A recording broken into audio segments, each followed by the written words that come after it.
Okay, yes, it's High Elves, but there's no Dragon Princes. There's no Fireborn. I promise you can come out of hiding now. We do have Tyrion, and we've got some Sword Masters and some Keepers of the Flame, so more of an elite infantry-based build from the High Elves this time. Yeah, one Sword Master here in the center, the 2 Keepers, and some Spearmen. Looks like 3 War Lions as well, Talons of Torquelada, and Sisters. You should be able to guess by now who this is by the build. It is indeed Rider Rohan facing off against the Foul Demons of Chaos here with a little bit of a Slaanesh Tzeentch vibe going on. OBS doing a little crashy, but there you go. Yeah, we've got Fiends here, the Darkling, Prince Caress. Yes, the Demon Prince of Slaanesh.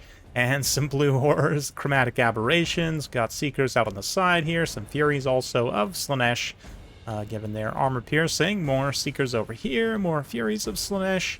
So, yeah, it's a nice Slaanesh Tzeentch sandwich combination. I have to say, I'm not the biggest fan of the Demon Prince Lords. They're alright. I think you have generally much better options as demons now. But the Fiends are going to rush on in here, countercharge. The Lions and the Spears. Blues definitely paying a hefty price for it. Just going to see a little Sun Fang on this side as the Sword Masters definitely take some heat in the center. Archers trying to return fire, but the Furies rush in. One reserve unit of Lions is going to, a couple of reserve actually, of Lions going to come in here, use their anti-infantry bonus, charge on in, and just cleave through the Furies. Definitely got to have a plan for Furies anytime you're facing off against the demonic monogod faction. But the Fiends also now in the center. The Archers are freed up enough they can at least take some shots here. And then the War Lions also can kind of mass block in the Fiends. Definitely having a rough time, or the Sword Masters, though, getting sundered and so perfect must, and generally just torn to shreds.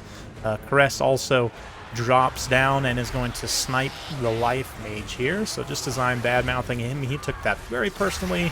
Going to use his weird crab arm, just poke here. A lot of crabby Slaanesh poke going on here, but anyway, the Phoenix Guard, though, of course, going to be very tough center to try and break.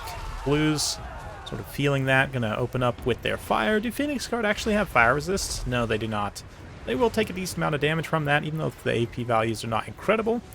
Still, whatever damage the Blues can do is going to be quite beneficial. War Lions right now chasing out on the flanks, supporting the Reavers here. Spearmen trading very well, obviously, into the Seekers.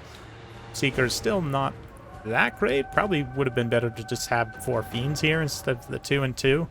But yeah, some Blues also used up their ammunition, a little bit of a tactical reserve, but right now, Caress just focused on trying to take out Tyrion and drag down these Phoenix Guard. The Phoenix Guard have taken a lot of damage, especially Cycle Charge from Caress with a lot of Blues saturating them. Could probably take them down over time. You see here, Seekers getting a nice frontal charge into the Sisters as well. Very satisfying. We're going to do a lot of damage here. Sisters' melee defense is decent. They're not going to get instantly shredded, but they definitely don't want to be in that melee engagement.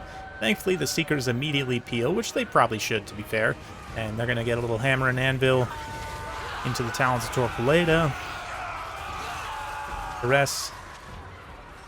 Not really sure. I guess he was chasing Tyrion there and lost his attack order. But these Seekers, while that counter collapse did some damage, did lead them to also getting sandwiched themselves, and Seekers are a unit that definitely cannot get into a bad situation. They'll just evaporate immediately into thin air, which is what happens.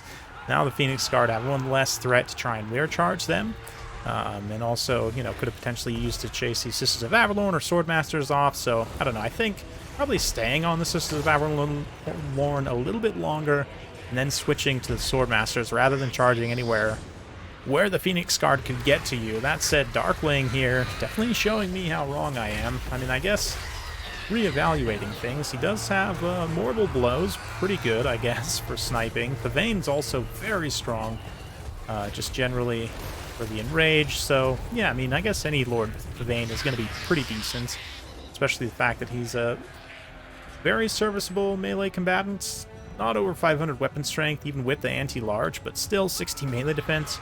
For a flying monster is not bad. Armor Sundering also pretty good. So, yeah, maybe I take it back. Maybe he's decent, but I don't know. I feel like you definitely have better options as demons.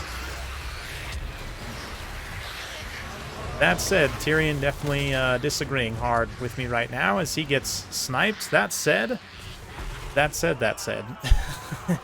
even with Tyrion being sniped, I mean, the rest of the build is going to pretty much do the demonic sadness dying thing. Yeah, we're running out of leadership. Not really too surprising.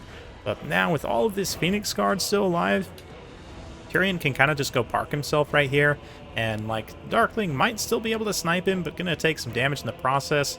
Love this peeling of the remaining Swordmasters, despite the hard time they've had initially.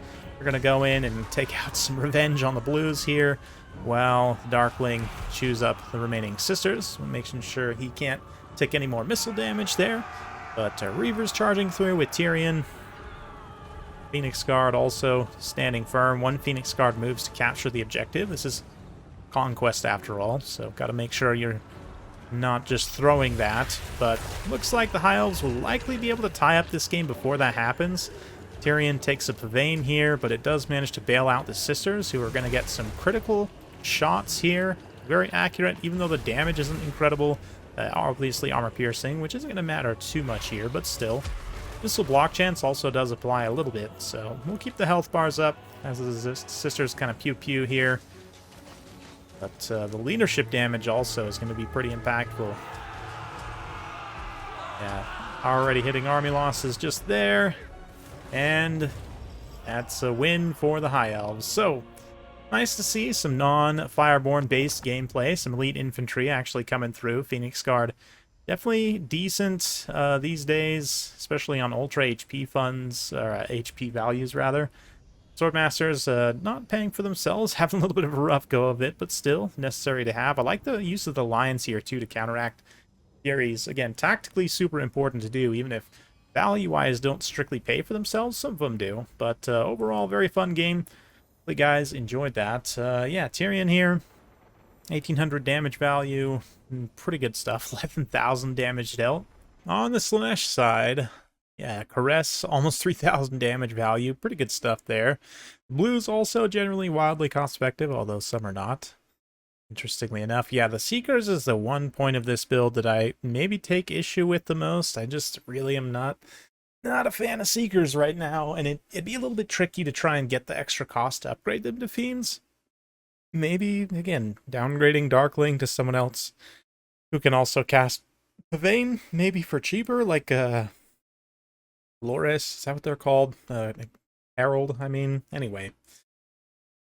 Yeah, interesting builds all the way around, but very fun and enjoyable time. Hopefully you guys enjoyed that. If you did, be sure to like and subscribe. Hit that bell notification button. Every time I upload a new video, you'll be notified. Thank you so much again for watching. We'll see you next time.